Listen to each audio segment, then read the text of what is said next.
Hey Meg, do you remember who sparked your interest in science? In high school, I was a part of a robotics team, which looking back sounds extremely nerdy, and it was really nerdy. And I remember on that team, it was at that time mostly men and young guys. But there were two young women who I became friends with on that team who I really respected. And like looking back, they definitely had a huge impact on my ability to believe that I could do what they kind of showed in when I was in high school. Who sparked your interest in science? So my sisters are like 5 and 6 years older than me, so I've seen them go through the circuit of college and exploring where their skills and interests lie, and they both found their interest in STEM. I saw my sisters be so awesome, and that inspired me and gave me the courage to pursue science myself. Representation matters, and representation played a really big part in our next guest's success. Aurora Munguía López, who is a postdoc in Victor Zavalab's lab. She saw a young woman professor when she was in high school, and that was really the catalyst for her entire career. She talks about how we can broaden representation in STEM, her awesome research in optimization. She was so awesome to talk to, and I'm excited for everyone to listen in. All right, let's get into it.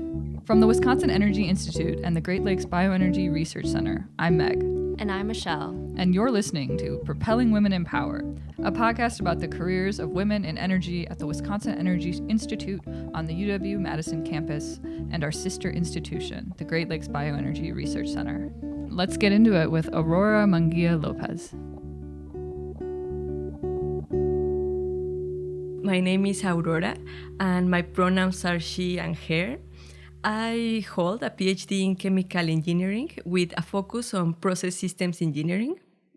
And currently, I work as a postdoctoral research associate at UW-Madison in the Department of Chemical and Biological Engineering. Specifically, I work in the Scalable Systems Lab that is also known or called as Zavalab, which is led by Professor Victor Zavalab. Could you explain what process systems engineering is? Sure. Yes, so in process systems engineering, what we do is that we use different tools such as optimization and modeling to design and analyze complex systems. So also what we try to do is to integrate different areas such as economic, environmental, and social area to identify optimal designs. So particularly here, there are many applications like different chemical processes or chemical systems, but I am really interested in sustainability applications. And looking at your background, I looked at a recent paper analyzing the optimization of the STRAP process. Could you talk a little bit about that? Yes, sure. This STRAP process, well, STRAP means Solvent Targeted Recovery and Precipitation Strategy. So this is one of the technologies that is being developed at the COP Center. That COP stands for Chemical Upcycling of Waste Plastics. So this center is funded by the Department of Energy. And a lot of people in the Department of Chemical and Biological Engineering, we are working on that. It's a multidisciplinary team. Also, there are some industries involved. And well, here it's, I think, really interesting because we have people that do experiments, but we also have people that do molecular simulation, and also, like in my group, people that do the systems analysis.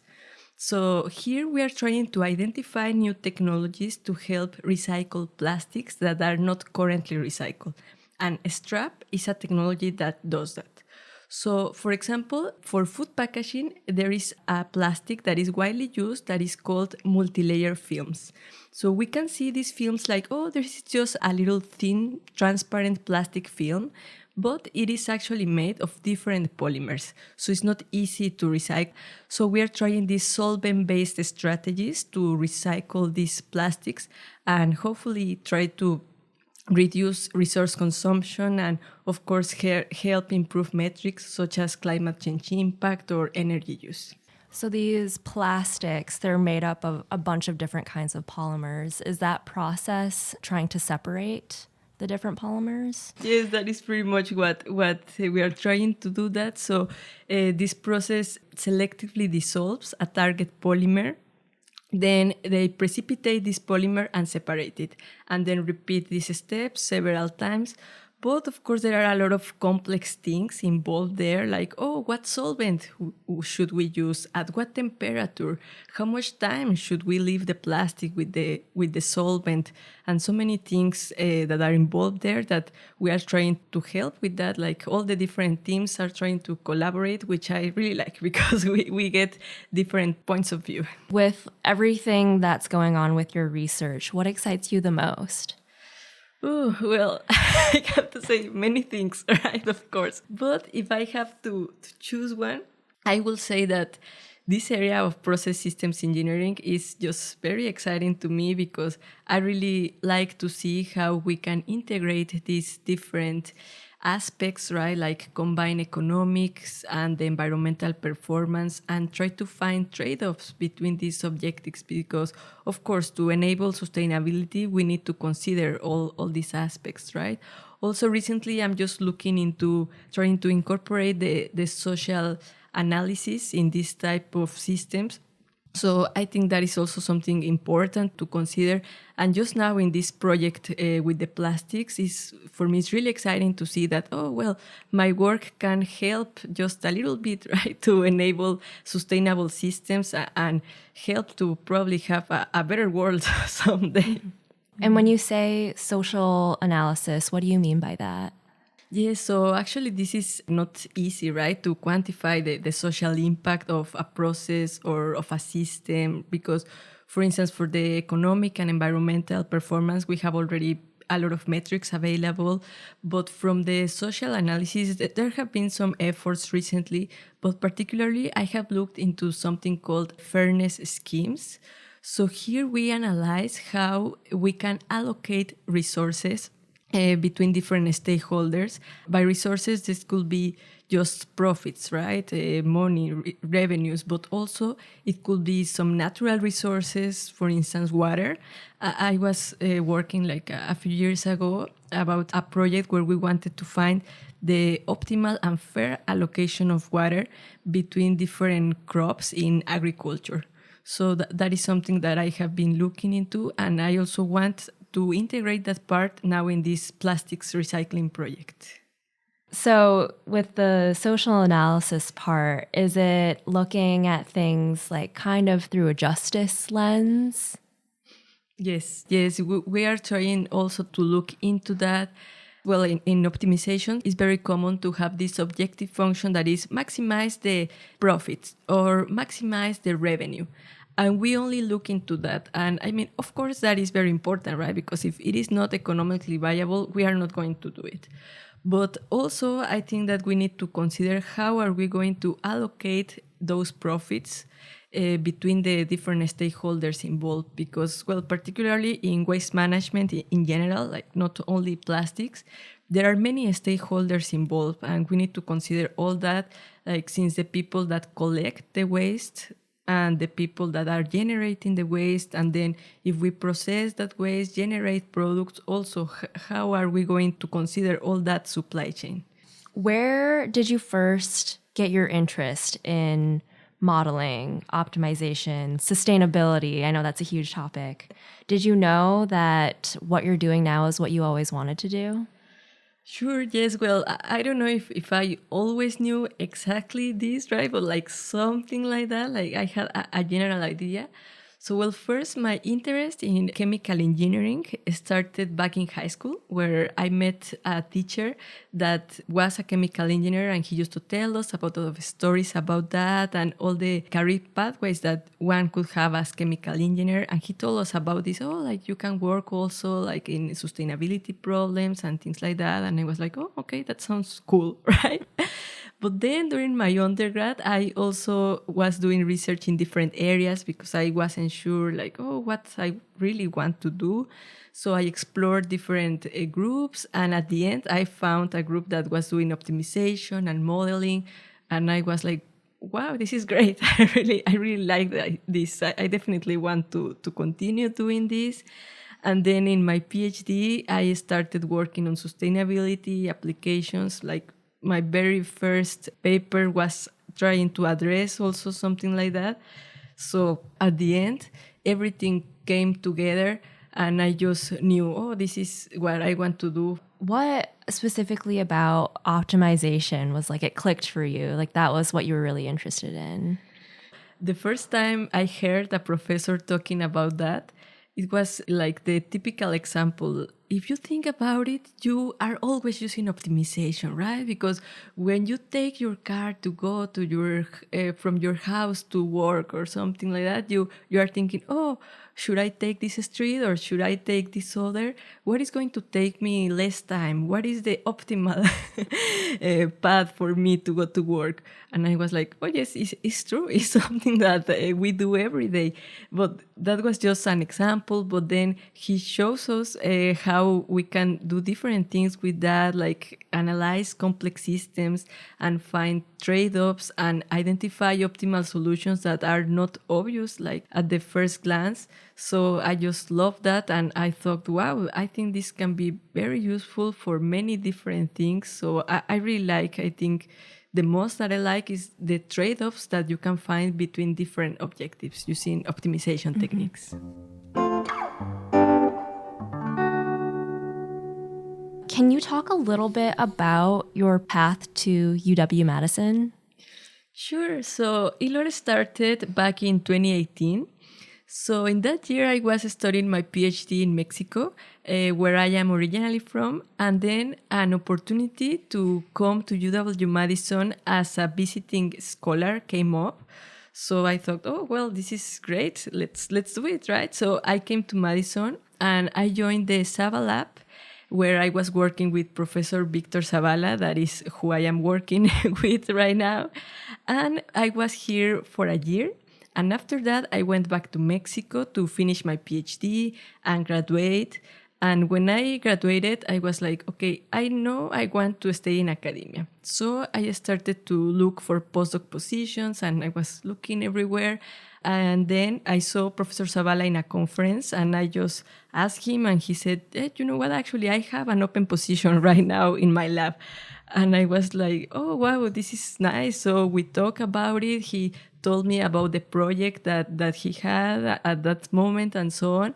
And he gave me the opportunity to join again his lab. In there, you mentioned that you wanted to stay in academia after your PhD, that you knew that was what you wanted to do. How did you know that was the path for you and maybe like not industry? Right, yes, that's a very good question. So I think for me it was a bit easy because since high school I knew that I wanted to do something like this. Of course, at some points I wasn't sure, but then after my PhD I was sure. But well, yes, in high school I saw a professor, a female professor, and she was doing research in chemical engineering in a different area, but it was chemical engineering. So at that moment, I thought, wow, this is great. I want to do that with my life. So after that, I went to study my bachelor's, master's, PhD, and so on. But then all my experiences in my master's and my PhD and my advisors, to be honest, they have been so great. So all these experiences just make me more sure that I wanted to stay in academia. I was very lucky to see that professor, right? Because if I hadn't seen her, I don't know if I've been here today. So you were a visiting scholar in the Zavalab before you finished your PhD. And then you went and you talked to Victor Zavalab about like maybe a position in his lab. What about your experience as a visiting scholar made you think like, Madison is where I want to go for my postdoc. I want to stay here? Well, I will say everything. No. But well, first, the city, I think is a very nice city. I like small cities and also I really enjoy nature. So here, of course, with the lakes and all that is perfect for me. And talking about the lab and Professor Zavalab, well, first, the working environment in the lab is very nice. I really enjoyed it, like the first time that I was here and also now. Like everyone is so welcoming and always willing to help. And well, Professor Zavala, he's a fantastic mentor. He also always is teaching me new things, always trying to help. And I feel like I keep learning from him, like every day, every time we have meetings and discussions. So yes, everything. I wanted to come back just for everything. And I'm really glad that I was able to come back. So now, as a postdoc, you also serve as the diversity officer. What is that experience like? Right, so I have to tell you, this is a new experience for me. So I am still learning how to serve better in this role, but I try to do my best, right? So some of the things that we do is that we have periodic meetings with the other diversity officers of the other labs, because every lab has one or two diversity officers in our department. So in these meetings, we discuss ideas and plans to improve our outreach. So we are currently actually working on that, on how to better communicate the available resources and share also experiences, right, with all the students and the staff in the department. So, well, for instance, I would like to mention some of the available resources. The university offers a lot of DEI courses that are available for everyone. Currently, I'm taking one of those that I find really interesting. Also, last year, I took a course by the AICHE, that is the American Institute of Chemical Engineers. And it was also a DEI course. It was a very enriching experience for me. I think like everyone should take these courses. We can always learn something new. And another thing is that as part of the AICHE, I attended last year to a conference, and there I presented my research and everything, but also they have many DEI resources. So I was able to attend a Latinx forum. So in these forums, a lot of people share their experiences, and a lot of people that look like me, right? So this was really inspiring for me to listen to their experiences and all the challenges that they have faced, but at the end, how everything has worked out. So I think that is something also that we should do, like I think we are doing right now, sharing our experiences and always just trying to help everyone to feel welcome. That is always something that I try to do. I like how you mentioned this forum where it's a safe space for people to share their experiences. I feel like that's especially important. No one is owed sharing their experiences, but when it's in an environment where you know people are listening, Yes. then it's easy to, and everyone benefits from sharing your experiences. Exactly.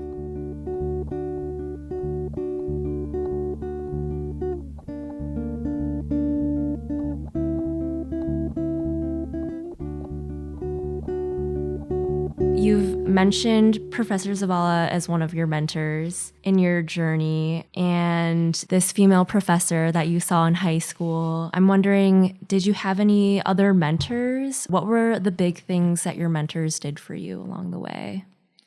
Sure, yes. So I have been very fortunate to have a lot of great mentors, and I must say that without them, I wouldn't be where I am right now. I should mention that I was a first-generation college and graduate student. So back at home, my family was very supportive all the time. They were like, oh, yes, you should study whatever you want, whatever makes you happy. But that was it. So at some point I was like, well, I like a lot of things, right? What should I do? So first, this female professor in high school, and also I had another teacher in high school that introduced me to chemical engineering. I would say they were both my first mentors that helped me just to see, oh, chemical engineering, wow, this is a great path for me. That was like my first little push, I would say. And then, of course, in my undergrad, all the research experiences that I had, and eventually the research group, which led me to choose process systems engineering as research area. That was also an amazing mentor.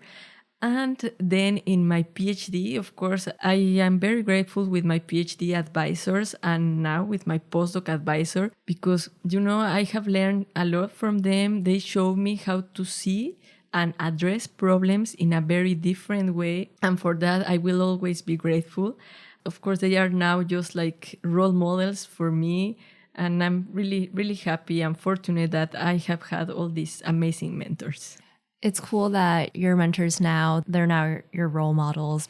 And I can relate to you. I'm also, first generation college student. And if it really wasn't for like people that I could ask outside of my family, then it's like I wouldn't know anything. Exactly.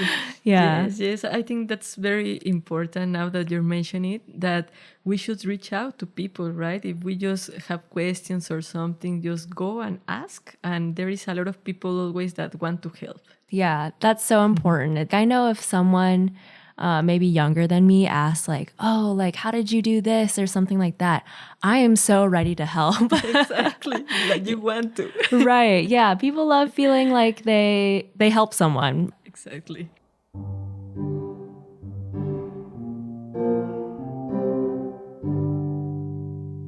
This podcast is called Propelling Women in Power.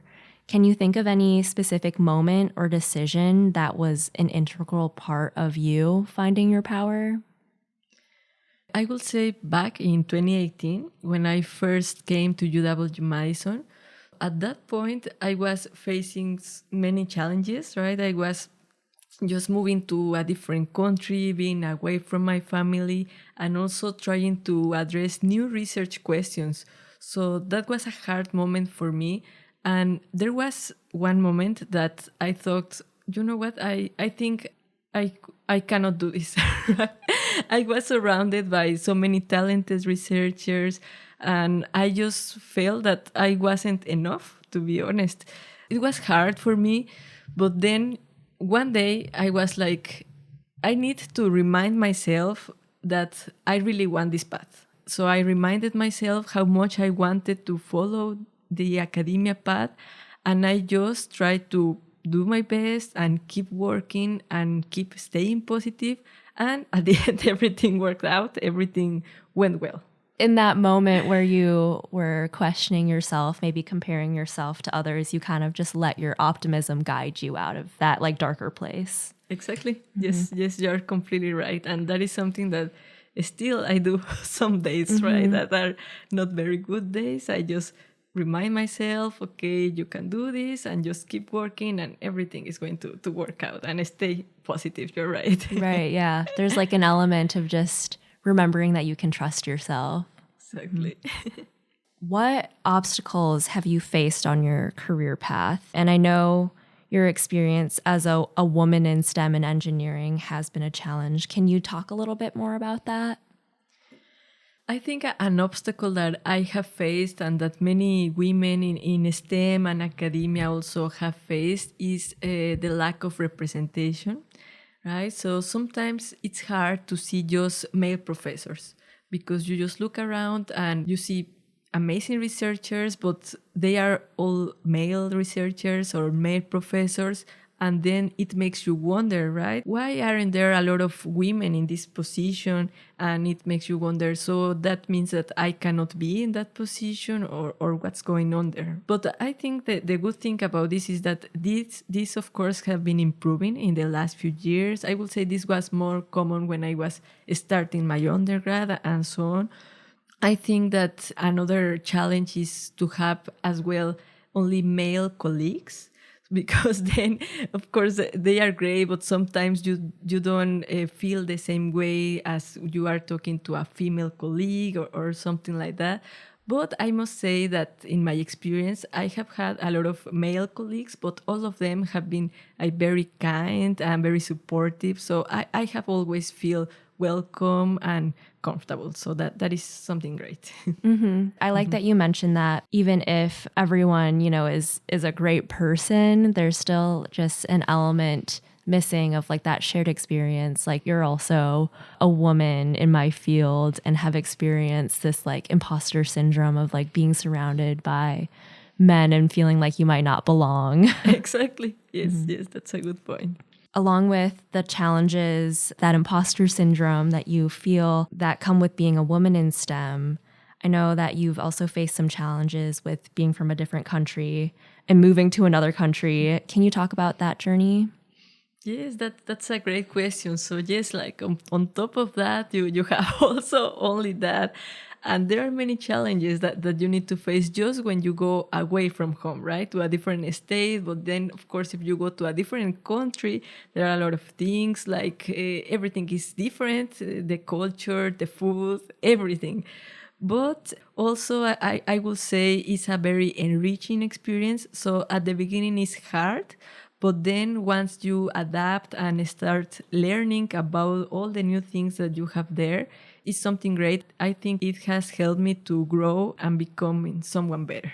Do you have any support networks or coping strategies that you might lean on when you're facing those hard challenges of maybe you're not feeling enough, work is getting hard? Right. So that's a great question. And I think it's very important to talk about. And it's something that definitely everyone should have, right? Because it is essential for the general well being.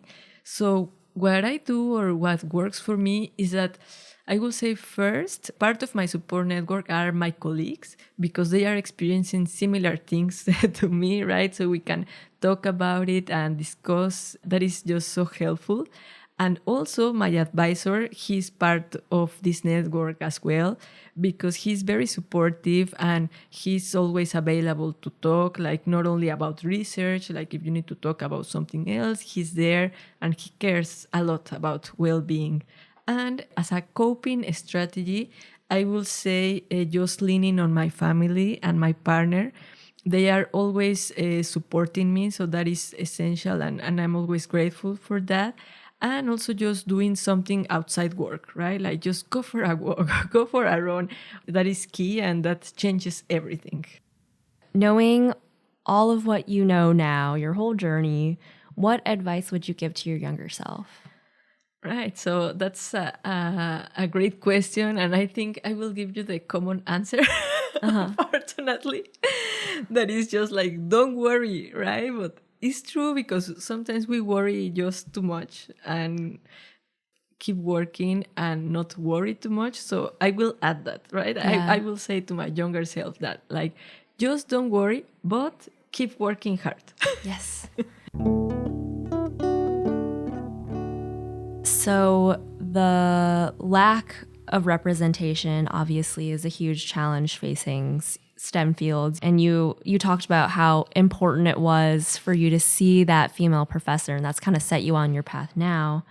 What other challenges do you see for women in STEM? You're right. Like, besides representation, there are many other challenges.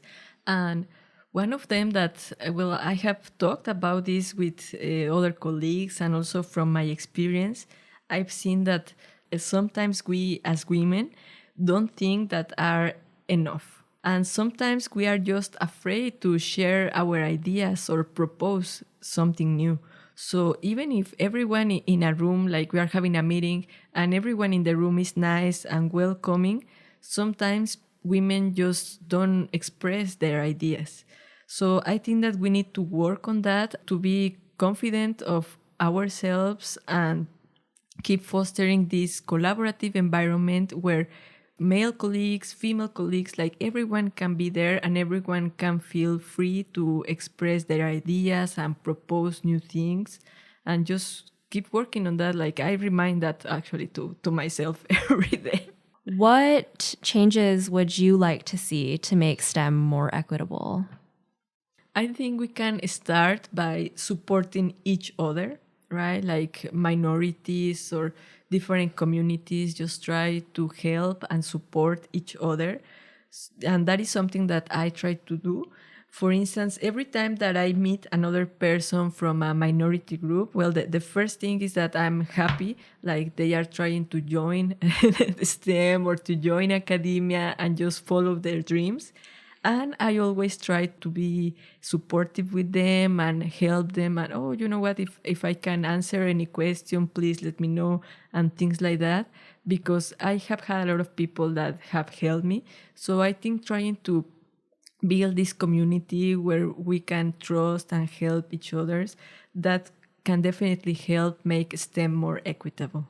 Yeah, starting from the ground up. What advice do you have for young women in STEM that want to enter your field?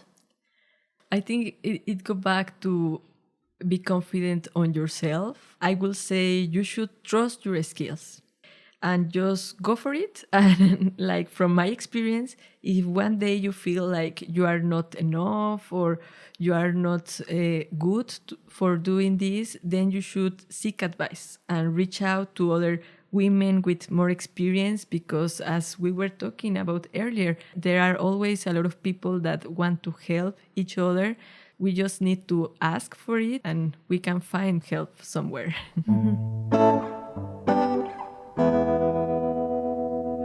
What stood out to you about your conversation with Aurora? The big thing that stood out to me with my conversation goes back to what we were talking about introducing this episode, that representation remains a huge obstacle facing women in STEM. In Aurora's story, seeing that one professor really was what set her on her path. And if she hadn't seen that one professor, who knows if she would have gone down this path. I think it's always really encouraging to hear that people have had this type of experience. Like they've seen people who look like them doing the job that they want to do. And then the last thing that really stood out to me was Aurora is the diversity chair for her lab. And she mentioned that in her department, every lab is highly encouraged to have a diversity chair. They recently incorporated that into their diversity, equity, and inclusion structure. Mm-hmm. And I thought that was a great example of building this work into the structures that exist. Yeah. To have a lab in chemical and biological engineering, it is the norm to have a diversity officer that's integrating those values into all the work that they do. And having like someone dedicated to it, I think is really important. That's not like an afterthought like it often is. Mm-hmm. Aurora was awesome. She's an example for the rest of us. And she was just so optimistic. Yeah. And I think we can all use a little bit more optimism. And that's our show. Thank you again to Aurora Munguía López, and thanks to all of you listening in. Please subscribe, rate, review, and share this podcast with a friend. You can find the Wisconsin Energy Institute at energy.wisc.edu and the Great Lakes Bioenergy Research Center at glbrc.org. We'll see you next time on Propelling Women in Power.